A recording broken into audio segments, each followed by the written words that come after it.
অসুস্থ কংগ্রেস নেত্রী তথা রাজ্যসভা সাংসদ সোনিয়া গান্ধী। সূত্রে খবর, দিল্লির স্যার গঙ্গারাম হাসপাতালে ভর্তি করানো হয়েছে তাকে। বর্তমানে চিকিৎসকদের পর্যবেক্ষণে রয়েছেন সোনিয়া গান্ধী।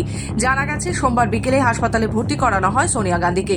বর্তমানে তার অবস্থা স্থিতিশীল রয়েছে বলেই খবর।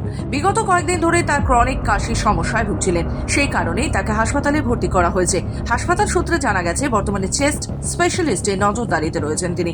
শারীরিক অবস্থা স্থিতিশীল বলেই জানা যাচ্ছে।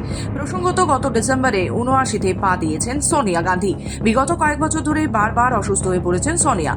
গত কয়েক মাস আগে পেটের সমস্যার জন্য স্যার গঙ্গারাম হাসপাতালে ভর্তি করানো হয়েছিল। কয়েকদিন হাসপাতালে ভর্তি হয়েছিলেন। তার আগে 15 জুন তাকে তলপেটের সংক্রমণের জন্য হাসপাতালে ভর্তি করানো হয়। 7 জুন সিমলা সফরে থাকাকালীনও তিনি অসুস্থ হয়ে পড়েছিলেন। সেখানেরই হাসপাতালে ভর্তি করানো হয়েছিল তাকে। যদিও অসুস্থতার মধ্যেই পরিষদীয় রাজনীতিতে সক্রিয় থাকতে দেখা গেছে তাকে, তবে দলের সংগঠনের বিষয়ে আর সেভাবে মাথা ঘামান না তিনি। ব্যুরো রিপোর্ট, খবর বাংলা।